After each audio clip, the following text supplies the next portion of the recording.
So first of all, where did you come up with the idea? I mean, it's touching on a lot of things in our culture right now, but what specifically made you want to make this movie? So the first thing that came about was, I mean, I'd never, been on dating apps or anything like that until, I mean, I guess this was 28, 2018, 2017, something like that. And Mhm. I remember joining and realizing that there were these like bots out there that were, when you start talking to someone, you're like, wait a second, this isn't real, and they would try and get you to like, I remember this one, and I really thought I was having a real conversation, and they were like, you need to confirm your identity before I talk to anyone any further.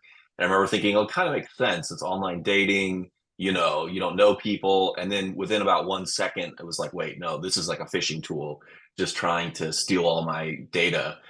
And so it was just one of those first things that came about where I thought, okay, there's something weird and sinister out there in this dating world, right? Mhm. And then just over time, the idea sat with me and just thought more about kind of our relationships in general in the modern world and kind of how they're more and more happening in this sort of in the cloud, and then it just went a whole other kind of crazy freeform direction from there. Well, and I think one of the interesting things you touch on pretty early is, especially in this new digital world, how far are you from people you actually know, and versus somebody who you think you know?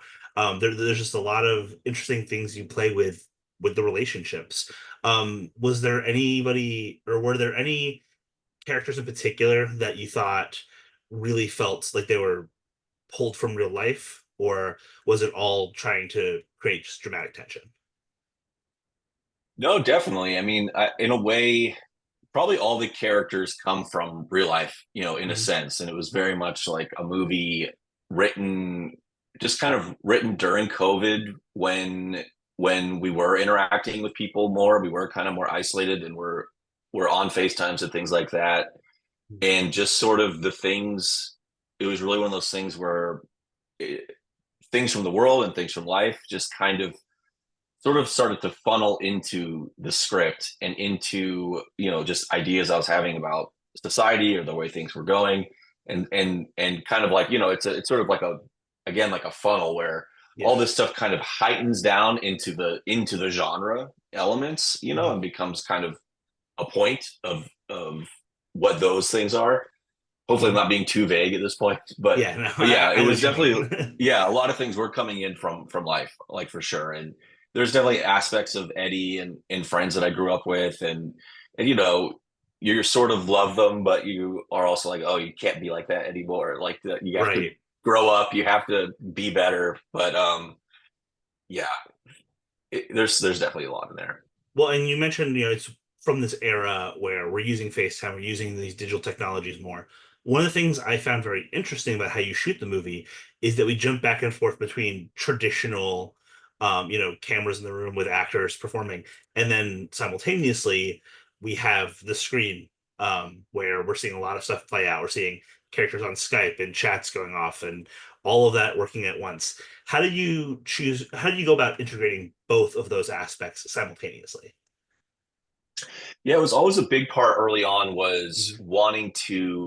wanting to kind of create a sense of what is this online world versus the real world, and what does it feel like to come out of this online world that we spend so much time in. We all get our screen reports that say, oh, you're on the screen for 8 hours, and you're like, how is that even possible, when I'm doing these other things. And so to get that sense of we're so sucked in and immersed in the screen, like how Mhm. does it feel to come out and then try and go about your real life, and what's it feel like to be in the real world after that. And if you've been having a weird interaction, is the real world a little spooky now, a little Yes. scary, or do you leave it behind? And in this case, the real world's a little scary. And then also that idea then of when you're in the real world, because we always knew, some movies do it so well where the whole thing can take place in a screen, but it wasn't something we wanted to do. We wanted to get out of it relatively quickly in the Mhm. movie. But then kind of what is it if you have this being who's trying to pull you in and is trying to get you back into the screen? Like almost literally in the movie get you back into the screen. Yes. You know, what's it like then to be in the real world and have this kind of, you know, this sort of glowing siren call that is our laptop or our cell phone kind of pulling us back in, and how do you create tension and drama from that, and you know, before things really go crazy. So that was just an interesting challenge that I mean, we talked endlessly about how to try and keep people engaged and keep them entertained, when we're revolving around this thing that we're interacting with all the day, that we don't even really see anymore, because it's just the vessel through which we get to where we want to go. Well, and you also draw a lot of inspiration from obviously a lot of real life apps, real life technologies. Did your production team have to, an art team, have to go in and just create these apps from scratch to be able to have them for your film? Because they all look legit. And I thought that was one of the cool things about your overall design in the movie. Thanks. Yeah, thank you. I mean, that was something we did. They were all created, you know, had amazing person, Jared Sue, who I'd worked with before. I come from editing, and so I just seen him. You know, we worked on a project. I wasn't directing him, but you know, he and then our main VFX guy, Lincoln Smith, like the idea was everything has to be so real that you don't think about it. Right. That was the goal, because it, you know, if you call something Hmail or something instead of Gmail, then It's a everyone's little just too kind of like close. Yeah. thinking, yeah, you're being too cute. You know, you're trying to make too much of like a comment, and just have too much fun with it. So that was the idea, was just immersion, and have everything be basically as exact as possible without using any logos or any brands or anything like that. So you just don't think about it. Which it's kind of thankless work in a way, because Yeah. then people don't notice it. Only the app, you know, the Starcross app was actually created and designed. Um, and so that was kind of a fun thing, but still, you want it all to not get in your way of what else is happening around it. How did you go about casting this film? Because you have a lot of like newcomers coming into the industry, while simultaneously you have, Ron Perlman and Rosanna Arquette. How did the process go in terms of bringing this cast together? So, I mean, early on, we like Ron was actually one of the first people that we cast in the film.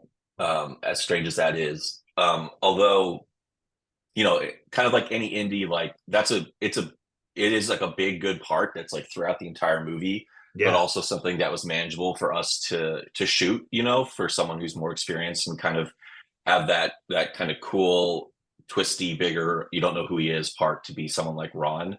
Hmm. Brendan, the lead, you know, he's someone that I worked with 13 years ago. We did like a subway time travel web series together. Oh, And that's cool. so we just like, you know, remain friends and always like, oh, we should work together again and look for things here or there. You know, someone I'd see once or twice a year to catch up.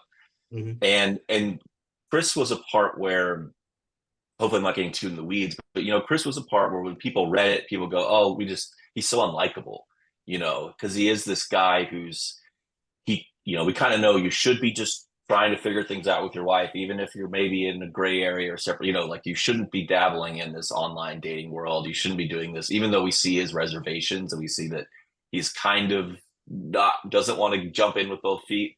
And Right. Brendan was someone that I just knew. I was like, okay, something I'm doing on the page, something that I want in the movie isn't translating on the page.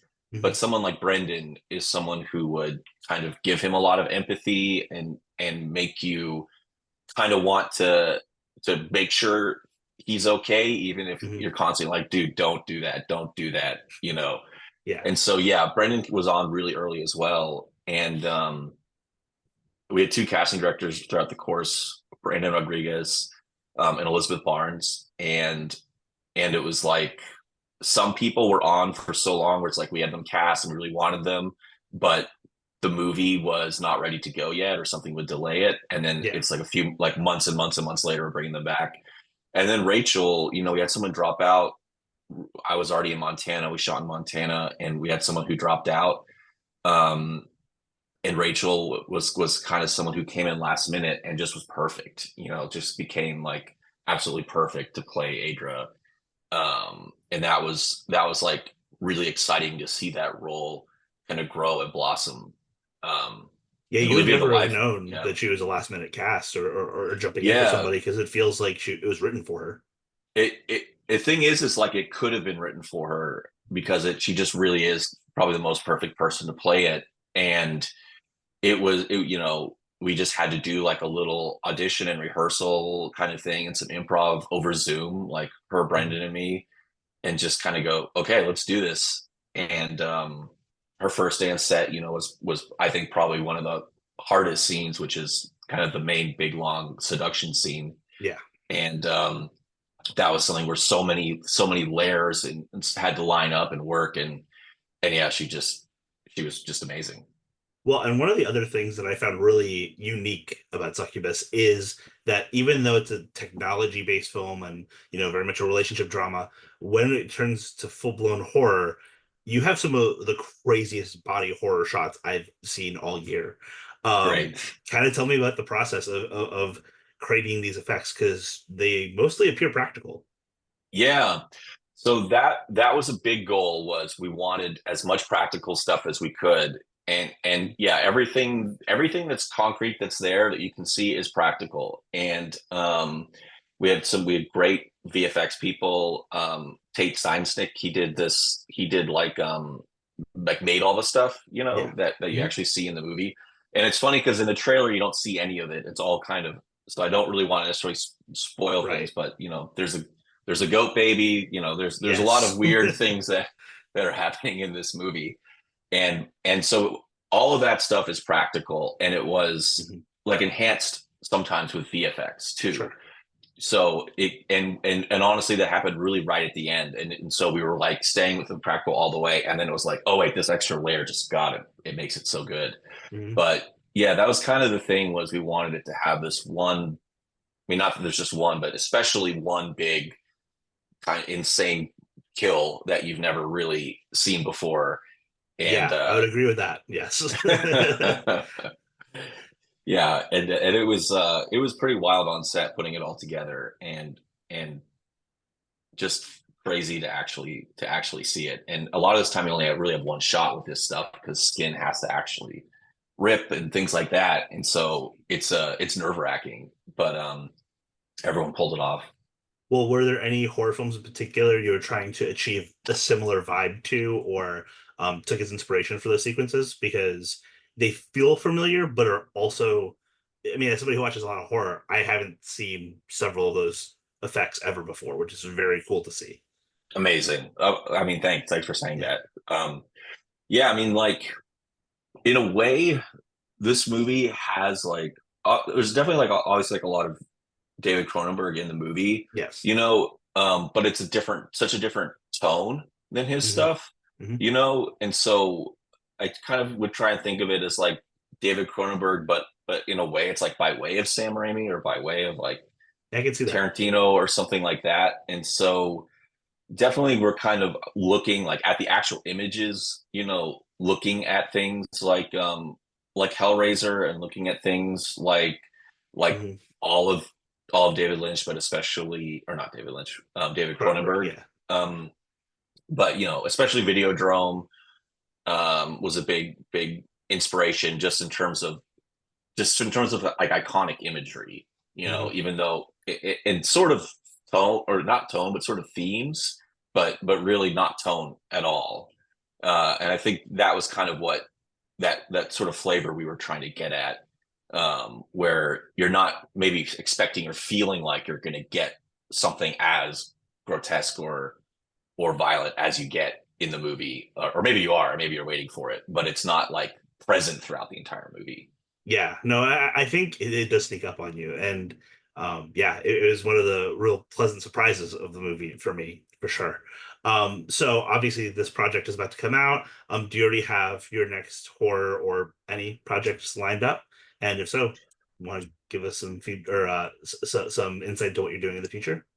Yeah, so I have three things that I'm hoping to get going that are Mhm. really that all have a little bit of this in it, and I'm very excited to be moving more into kind of thriller, horror, whatever you want to call Yeah. it. I have one that I'm not 100% sure if I'm supposed to talk about it, but we're so that will working with a company on that. We're about to kind of get it all going, and then two that are sort of more indie on Mhm. the underneath is, I have an Arkansas set movie that I'm working with some great producers on. That I grew up in Arkansas, and Mhm.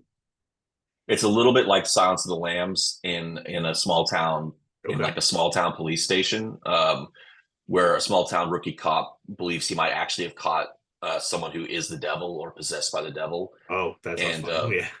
very excited about that. And then I'm working.